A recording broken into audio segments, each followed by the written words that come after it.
হেই viewers, কী অবস্থা সবার? আশা করি সবাই অনেক ভালো আছেন, সুস্থ আছেন। তো আজকে আমি ঢাকাতে রিটার্ন যাওয়ার ভিডিওটি আপনাদের মাঝে শেয়ার করব। আজকের রাইডটিও হবে প্রায় 250 কিলোমিটার রাইড। তো আজকের এই সম্পূর্ণ রাইডটি দেখতে ভিডিওটি কন্টিনিউ করতে থাকুন। আশা করি ভিডিওটি আপনাদের অনেক ভালো লাগবে। তো আপনারা যখন বাইক নিয়ে রাস্তায় বের হবেন, অবশ্যই হেলমেট, আপনার সেফটি গিয়ার এবং বাইকের প্রয়োজনীয় ডকুমেন্ট এবং আপনার ড্রাইভিং লাইসেন্স নিয়ে অবশ্যই রাস্তায় বের হবেন এবং স্পিড লিমিট কন্ট্রোল করে সর্বদা চেষ্টা করবেন বাইক চালাতে। তাহলে আপনার অ্যাক্সিডেন্টের পরিমাণটা অনেক হারে কমে যাবে। বাইকের সব কিছু চেক আপ করে আনুমানিক সকাল 6টার দিকে আমি আমার গন্তব্যের উদ্দেশ্যে রওনা দিয়ে দিলাম। তো বাইক নিয়ে মহাসড়কে বেরোতে গেলে যে প্রয়োজনীয় ডকুমেন্টগুলো থাকে বাইকের এবং আমার নিজের যে ড্রাইভিং লাইসেন্স, সেগুলো অবশ্যই সাথে করে নিয়ে বের হলাম। কেননা এত লং রাইডে আমার অনেকবার পুলিশ চেকপোস্ট হইতে পারে, এজন্য এই ডকুমেন্টগুলো অবশ্যই আমি নিয়ে বেরিয়েছি। আপনারাও যখন লং রাইডে যাবেন, লং রাইডে না, যদি কোনো মহাসড়কে বের হন, অবশ্যই আপনাদের বাইকের ডকুমেন্টস এবং নিজের ড্রাইভিং লাইসেন্স এবং সেফটি গিয়ার এগুলো পরে আপনারা অবশ্যই বের হবেন। আর আমি যখন বাইক নিয়ে মহাসড়কে বেরোই, সবসময় চেষ্টা করি রোডের যে স্পিড লিমিটটি থাকে সেটি মেনটেন করে চলতে। কেননা আপনার রাস্তা বুঝে অনেক সময় স্পিড কম বেশি লিমিট থাকে। দেখা গেলো আপনি 100 কিলোমিটার রাইড করলেন, এই 100 কিলোমিটারের ভিতরে আপনার অনেক জায়গায় অনেক রকম স্পিড থাকে। তো আপনারা সবসময় চেষ্টা করবেন রোডের যে স্পিড, সেই স্পিড লিমিটটি মেনে বাইক রাইড করতে। একটু দেরি হলেও আপনি সেফলি পৌঁছাতে পারবেন। কথায় আছে, একেবারে না ফেরার থেকেও দেরিতে গন্তব্যে ফেরা ভালো। তো আমরা দেখতে দেখতে ফেরিঘাটের কাছাকাছি চলে আসছি। আর কিছুক্ষণের মধ্যেই আমরা ফেরিঘাটে চলে আসব।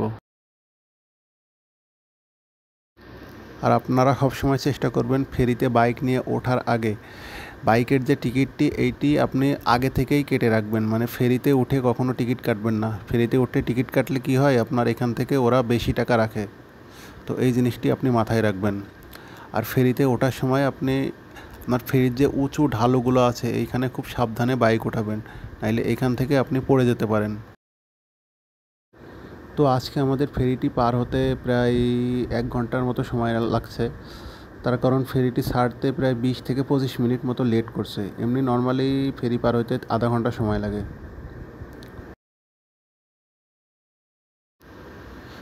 তো অবশেষে আমরা ফেরি পার হয়ে আমাদের গন্তব্যের উদ্দেশ্যে আবার রওনা দিয়ে দিলাম। তো আমি আমার এই লং রাইডে প্রায় 4 জায়গার মতো থেমে থেমে বিশ্রাম নিছি। তার কারণ একটানা বাইক চালালে আপনার ব্যাক পেইনের সম্ভাবনা থাকে। তাই যখন আপনার একটু খারাপ লাগবে, তখন একটু বাইক থামিয়ে আপনি একটু বিশ্রাম নিয়ে নিতে পারেন 5 থেকে 10 মিনিট, তারপরে আবার কন্টিনিউ করবেন। তাহলে আপনার এই সমস্যাটি আর হবে না। তো অনেকেই বাইকে লং রাইড দিতে ভয় পায়। তো আসলে ভয়ের কিছু নেই। আপনি যদি আপনার সেফটি অনুযায়ী রোডের কন্ডিশন অনুযায়ী আপনি বাইক চালাতে পারেন, তাহলে আপনার ভয়ের কিছু নেই। আর বাইকে আপনার লং জার্নি করে আলাদা একটা মজা আছে, যেটা আপনার বাস কিংবা ট্রেনে নাই। হ্যাঁ, আমি মানছি বাইকে আপনার অ্যাক্সিডেন্টের চান্সটা অনেক বেশি থাকে, কিন্তু আপনি যদি আপনার সেফটি অনুযায়ী গাড়ি চালান, তাহলে এটার চান্সটা অনেকাংশে কমে যায়। আর বাইকে লং রাইডে প্রকৃতির পরিপূর্ণ ফিল নিতে নিতে আপনি আসতে পারবেন। এটা একটা আলাদা শান্তি। তো আপনারা যারা বাইক নিয়ে লং রাইড করবেন, আমি আপনাদেরকে আবারও বলছি, আপনারা বিশেষ করে স্পিড লিমিটটি যদি কন্ট্রোল করে বাইকটি চালাতে পারেন, তাহলে আপনাদের অ্যাক্সিডেন্টের যে হার, এটা অনেক অংশে কমে যাবে। বাংলাদেশে যে এত অ্যাক্সিডেন্ট হয়, এর প্রধানত কারণই হলো এই স্পিড। মানে বাইকে দিছে বলে, মানে হাই স্পিডে বাইক চালায় মানে অ্যাক্সিডেন্ট করে বসে থাকে। আপনি আসলে যেটা কন্ট্রোল করতে পারবেন ওইভাবে আপনি আপনার বাইক চালাবেন। যেটা আপনার কন্ট্রোল করতে পারবেন না, সে স্পিড তুলে তো আপনার বাইক চালানোর কোনো দরকার নাই। হ্যাঁ, আপনি স্পিড তুলতেই পারেন, কোনো সমস্যা নেই। ফাঁকা রাস্তা থাকবে, পরিবেশ শুনশান থাকবে, তখন আপনি স্পিড তুলে বাইক চালান, সমস্যা নেই। স্পিড লিমিট যেখানে বেশি থাকবে, যেমন এক্সপ্রেসওয়েতে আপনার স্পিড লিমিট প্রায় 80-র কাছাকাছি, ওইখানে গিয়ে আপনি স্পিড তোলেন রাস্তা বুঝে। কিন্তু আপনার যে সিঙ্গেল ওয়ে যে রাস্তাগুলো আছে, এইখানে তো আপনার স্পিড তুলে কোনো লাভ নাই। এখানে তো মর্দানি দেখানোর কিছুই নাই। এখানে আপনি আপনার সেফটি নিয়ে গাড়ি চালাতে থাকবেন। আর সব সময় আপনি আপনার হেলমেট এবং সেফটি গিয়ার পরিধান করবেন। তো কথা বলতে বলতে অনেক কথাই বলে ফেললাম এবং আমি আমার গন্তব্যেরও কাছাকাছি চলে আসলাম। তো এই পর্যন্ত যারা ভিডিওটি দেখতেছেন তাদেরকে অনেক ধন্যবাদ আমার এই কথাগুলো শোনার জন্য। তো আপনারা যারা বাইকার আছেন তারা একটু সবসময় খেয়াল করে চলবেন। মানে আপনারা খালি আপনার নিজের চিন্তা করবেন না, আপনার ফ্যামিলির কথাও চিন্তা করবেন।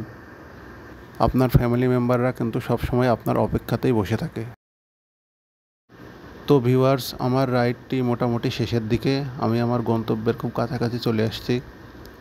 তো আপনাদেরকে ভিডিওটি দেখার জন্য অসংখ্য ধন্যবাদ।